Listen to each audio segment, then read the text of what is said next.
The communal singing of bhajans or devotional songs and the celebration of festivals such as Phagwa and Diwali further cemented the laborers' beliefs.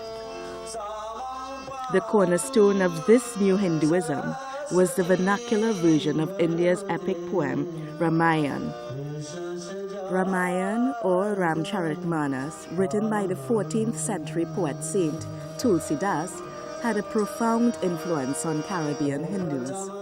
Om Rage Guruvai Guru Vettanai Aribari Paranatu Mashurama Tilama Maruga Tilbari Saranam Saranamaya Om Hari Om Shanti Shanti Shanti Hari Sumiro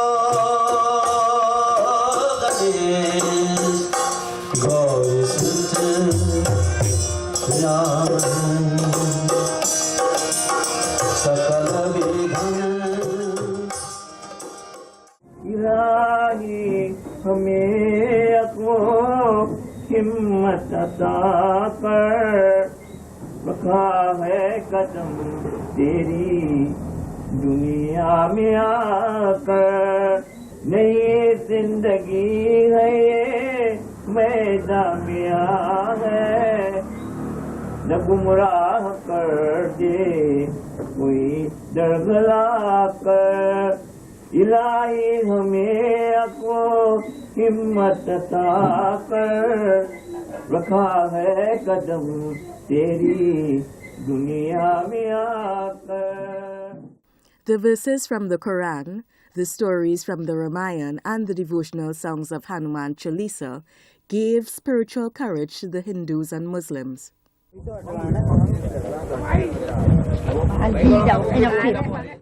Thrift, for which the Indians were known, became an invaluable virtue in realizing economic advancement in the Caribbean. Their saving habits sometimes created real misery. Reluctant to spend their earnings, the laborers sometimes suffered from diseases associated with malnutrition.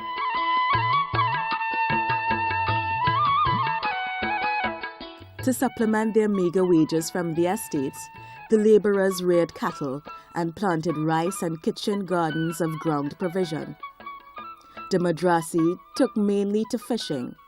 With the coming of the Indians who came from the Gangetic plains and brought their wet rice cultivation culture with them. So we see almost from the very beginning, Indians being forced to supplement their meager income on the plantations with rice cultivation. Now, obviously it suited the planters' interests because there were a number of benefits. For one, they were able to give marginal lands, swampy lands, to some of these indentured in exchange for a passage back to India. So the planters save a tremendous amount of money. Two, while this land was very close to the plantations, so you had the worker tied to the plantation because sugar really is a seasonal crop, and it served the planters' interest that you had workers who were still tied in the area would come to work on a seasonal basis.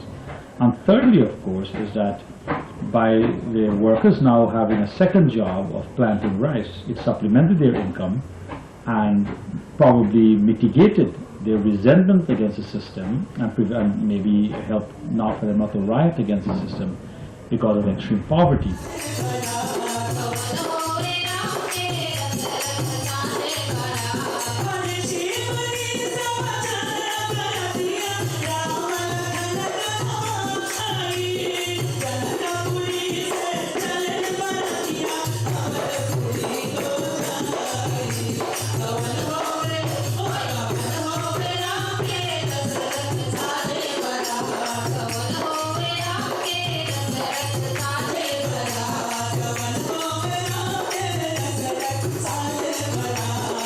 The village system of community participation in the social religious rituals gave birth to a unique food culture such as Seven Curry. This came into being by the general contribution made by the community.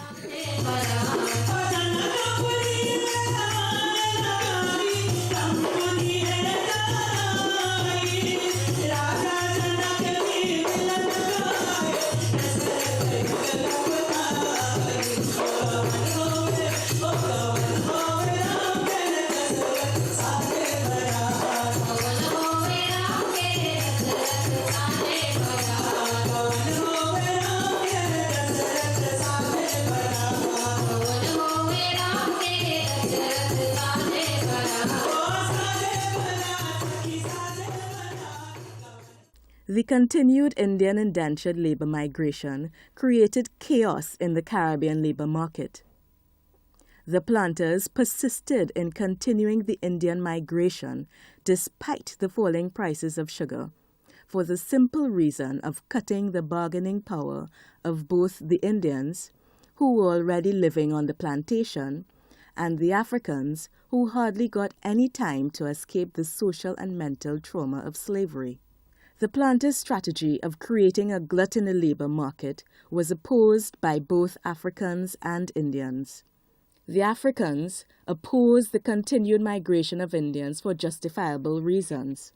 2/3 of the entire cost of transporting Indian migrant labor to the Caribbean plantations was borne by the taxpayer, who were mainly Africans.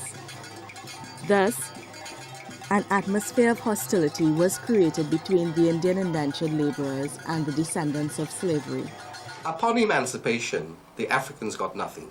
This is basically it. The plantation owners, the planter class, were rewarded very, very lucratively by the British government. They received millions of pounds in compensation for their lost slaves, as it were. The Africans walked away from the plantations with absolutely nothing, just the clothes they had in their back, literally. And they had to set up their free villages by frugality, by saving, by hard work, etc. They had to build villages with no help in terms of the main problem in Guyana, which is drainage. You know, because of the nature of the land, you cannot work on the land profitably unless you can drain it. And of course, to drain land means to dig canals, etc. And so it demands an enormous amount of resources, not just physical labor, but all kinds of other material resources, which were not available to the African. Indians were isolated both on the plantation and from the general society. Villages, which emerged along the coastal lands, were separated from the African villages. The estate police and drivers who were in charge of the coolie migrants were overwhelmingly Africans. My grandmother made about 15 or 16 children, but some of them died. So it was a lot of children, and the children were used to provide labor for the estate which they own, so they didn't have to employ anybody. The major casualty of this isolation was the education of children. Up until 1923, 71% of the Indian population was unschooled. Initially, the laborers came. In many cases, they had families with them, they had children, but there was nothing permanent. There was the option to go back to India. And so not much was done by the colonial authorities and the planters in terms of providing educational opportunities for the children of the laborers.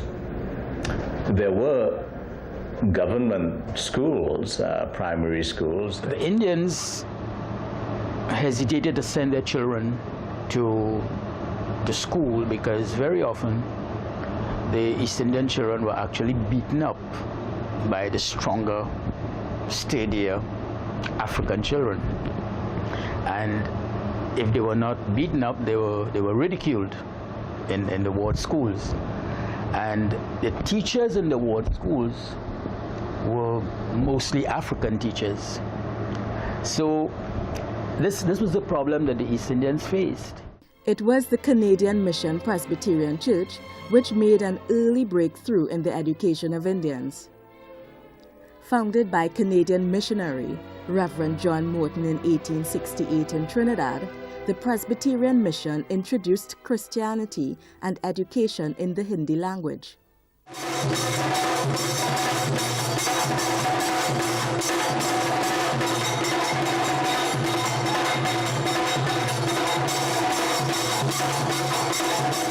During indentureship, one Muslim festival emerged as the rallying point of all the Indians both in Guyana and Trinidad. Husay, or Muharram festival, which marked the martyrdom of Hussein, the grandson of Prophet Muhammad, was a festival brought from India by a minuscule population of Shiite Muslims. For some reason, this festival inspired the imagination of the indentured laborers.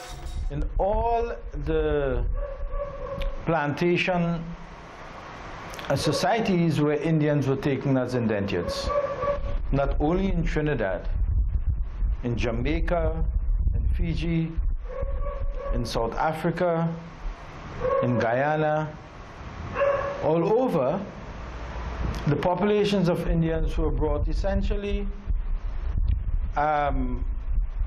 in conditions of bondage, rallied around the festival of the Husay in order to establish, you might say, visibility in the public space, something which was denied them on the plantations where they were locked away as beasts of burden. And they sought to use this festival to demonstrate their opposition to the conditions of oppression which they experienced under colonialism on the plantations.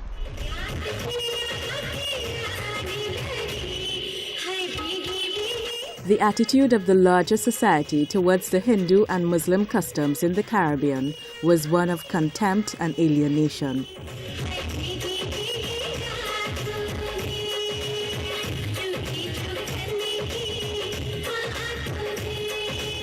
Child marriage was a tradition the laborers retained from India, but it also had its uses on the plantation.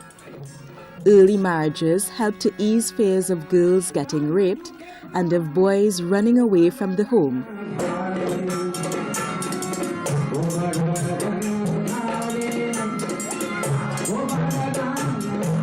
The colonial government recognized only Christian marriages. Indians resisted this policy and continued their ceremonies associated with births, deaths, and weddings. Such weddings were called bamboo weddings and were officiated by pundits.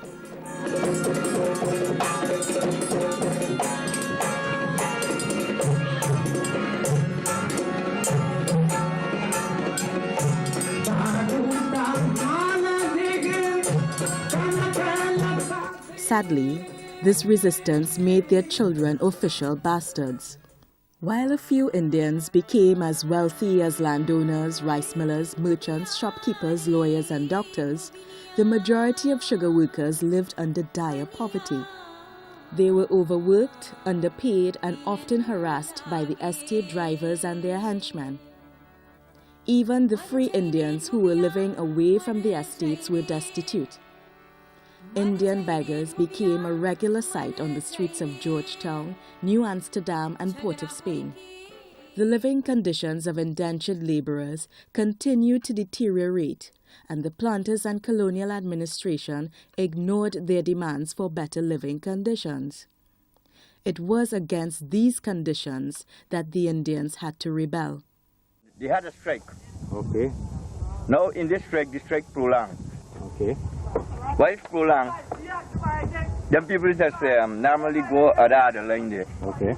They go and meet everybody, man. They must well have been now open one. So there's got a little discussion or meeting or something between. And the colonial police them come. And you read a warrant that if I not come out to this place between 50 minutes, then go shoot them. There were a number of strikes and demonstrations in the sugar belt throughout the period of indentureship. Almost all of the strikes were violently suppressed. None of these strikes was the result of any organized efforts. They were spontaneous responses